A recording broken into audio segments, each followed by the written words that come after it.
imagination and reality. Is there a distinction between imagination and reality? Is there a difference? Some people feel that imagination is hallucinatory and that reality is solid, real. You can rely on that. So why rely on imagination? I say, and I beg to differ with those who say that imagination is not real. Imagination is more real than what we perceive with our physical senses. Imagination is more real than this table. It's more real than these clothes that I'm wearing. It's more real than my body that you see in me. It's more real than you. Because you're wearing a body. That body is not you, it's a garment. It's like a coat, a suit that you're wearing. And this suit was made from the imagination of a human being.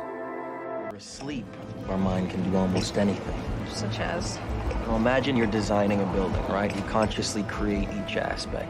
But sometimes it feels like it's almost creating itself, if you know what I mean. Yeah, like I'm discovering it. Genuine inspiration, right?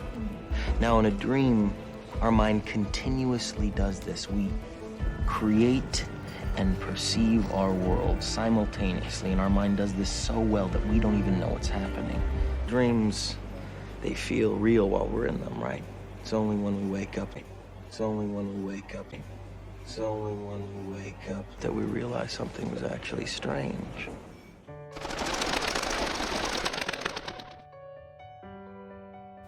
Mankind, when he came here, he was naked, and he had to develop clothing. So he developed clothing and other garments that he developed as time went on. And he knew that these coat he had on was not himself. But he knew as time went on that it came from the imagination of a human being. The great William Blake, who lived in the 1800s, believed strongly in imagination. Everything that you see that we in modern world, especially in America, that we enjoy. Our automobiles, we enjoy our clothing, especially women, they love jewelry. We love cars, we love houses, we love to travel in airplanes and boats. All of these things and gadgets came from a human being who concentrated his or her attention so deeply, which these things are hidden in. It's an invisible world which they manifested themselves into the physical world, and therefore we enjoy it. If you can use your imagination in a real way, you can go to that world. That's a real world. It's not a fake world. It's more real than this world. But we tap into that imaginative part of ourselves and bring those items into this world. So imagination is extremely powerful. I can't say too much about it. The only thing that you have to utilize is your attention. And if you practice being by yourself and get into a state of imagination, knowledge can flow. Albert Einstein, the great scientist in America, he was in Germany and Hitler wanted to kill all of the Jews. So he was fortunate enough to get out of that country and came to America, and he wrote a letter to President Roosevelt. And he said, Roosevelt, you need to work on an atomic bomb because Hitler is frantically rushing to get that atomic bomb. And once he gets that type of power, he will release it, and therefore he'll be able to conquer the whole world.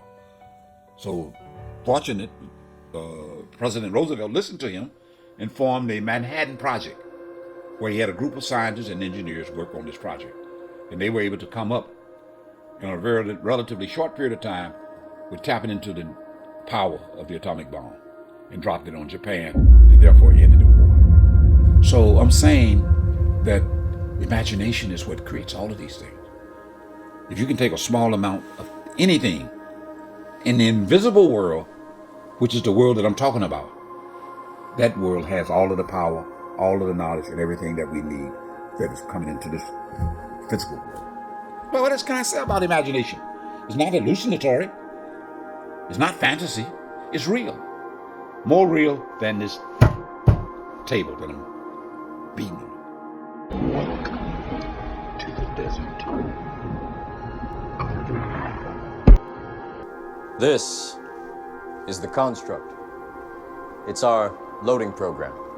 We can load anything from clothing to equipment, weapons. Your appearance now is what we call residual self-image. It is the mental projection of your digital self. This isn't real. What is real? How do you define real? If you're talking about what you can feel, what you can smell, what you can taste and see, then real is simply electrical signals interpreted by your brain. So if you have any questions out in YouTube land, at i-seek.org, and we'll try to get back with you as quickly as possible. I know all of you are in YouTube land, have been listening to us, and I hope you continue to tell your friends about us. We're relatively new on YouTube, and let's spread this message, because this message that we give is very, very, very, very difficult to get, but also allow your imagination to sky high and higher inside yourself. Thank you. At this time, goodbye, good luck.